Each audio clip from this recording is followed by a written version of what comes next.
जय श्री राधे राधे। कल के वीडियो में हमने बात की थी कि हर व्यक्ति तनावग्रस्त क्यों रह रहा है, उसका कारण क्या है। तो उसके बारे में हम आपको बताने के लिए आपके सामने उपस्थित हुए हैं और उसके बारे में जानकारी दे रहे हैं। जो प्रोग्राम हम चला रहे हैं उसके लिए आप हमारी सहभागिता करें और जितने भी आप प्रचार प्रसार कर सकें उतने लोगों को आप लाभान्वित करें। अगर आपको ये प्रयास अच्छा लग रहा है तो आप इसको लाइक अवश्य करें और सदस्यता चैनल की अवश्य लें। कल के विषय में हम बात करते हैं। कल हम बात कर रहे थे कि हर व्यक्ति घर में एक दूसरे से मन न मिलना, तनावग्रस्त रहता है। उसका कारण क्या है?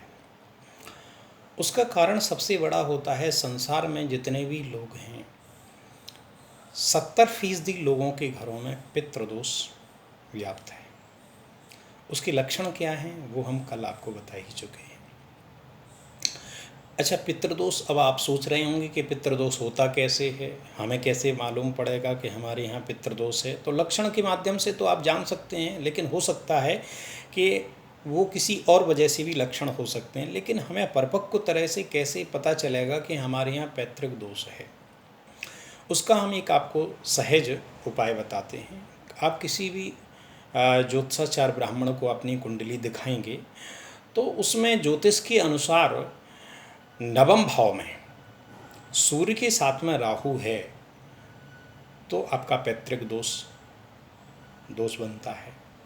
हमारे हिसाब से जो दसम भाव होता है वो पितृ क्षेत्र होता है। अगर कुंडली में दसम भाव में सूर्य के साथ में राहु व्याप्त है, बैठा हुआ है।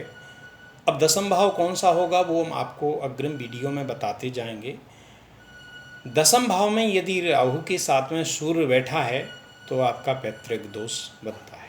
वो यदि कहीं मुखिया की कुंडली में, घर का जो मुख्य व्यक्ति है उसकी कुंडली में दसम भाव में यदि दसम भाव में सूर्य के साथ में राहु बैठा है तो पैतृक दोष बनता है।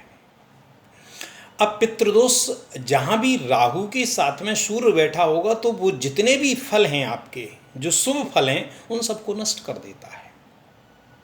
अब नष्ट कैसे कर देता है कि हम तो पूजा, हमने आपको कल बताया था कि हम पूजा पाठ बहुत करते हैं। लोगों का समस्या रहती है कि हम पूजा पाठ तो बहुत करते हैं लेकिन पूजा पाठ का फल हमें प्राप्त नहीं हो रहा है। तो उसका कारण क्या है? उसका कारण ये है कि पैतृक दोष आपके घर में है।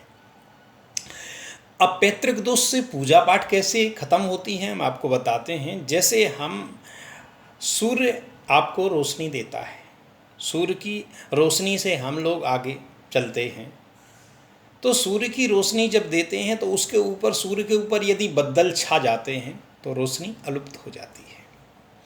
उसी प्रकार जो पितृ क्षेत्र होता है, यानी पैतृक दोष होता है कि भगवान तो अपना आशीर्वाद दे रहा है लेकिन पितृ दोष के कारण आपके बद्दल जैसे जो है जाकर के भाग्य पर छा चुके हैं, जिसके कारण आपका पूजा पाठ का जो फल है वो आपको प्राप्त नहीं हो पा रहा है। तो जिसके कारण आप असमंजस की स्थिति में रहते कि पूजा पाठ तो हम बहुत करते हैं लेकिन पूजा पाठ का हमें परिणाम नहीं मिल पा रहा है, फल प्राप्त नहीं हो रहा है, मानसिक तनाव में रहे हैं। बहुत अथक प्रयास करने के बाद में हम अपनी धन की बरकत नहीं कर पाते हैं, धन की वृद्धि नहीं कर पाते हैं। घर में अगर कन्या है तो उसके विवाह के लिए हम परेशान हो रहे हैं लेकिन विवाह भी नहीं हो पा रहा है। तो आदि आदि समस्याओं से ग्रसित होते हैं। उसका मुख्यतः कारण होता है पितृदोष। अब आपके मन में ये सवाल आता होगा कि पितृदोष बनता कैसे है, हमने ऐसा क्या किया है, हम तो सब पूजा पाठ में करते हैं और अपने जब भी पितरपक्ष आते हैं तो पितरों के लिए हम जलदान भी करते हैं, उनके लिए भोजन के लिए ब्राह्मण का भी भोजन कराते हैं, तो हम पर पितृदोष कैसे आता है? तो उसका भी एक नियम है। हमें ये मालूम है कि हम आज देख रहे हैं कि हमारे यहाँ पितृदोष, हम पितरों के लिए पूजा कर रहे हैं, सेवा पूजा कर रहे हैं तो शायद हमारे यहाँ, लेकिन पितृदोष बनता कैसे है?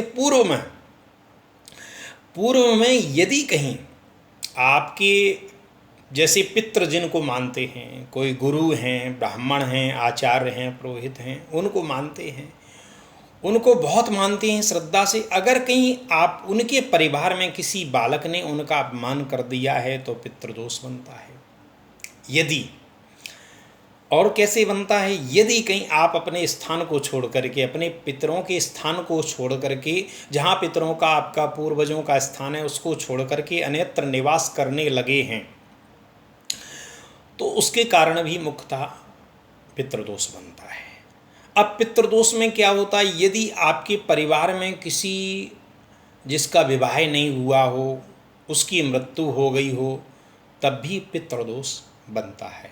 ये पितृदोष के कारण होते हैं।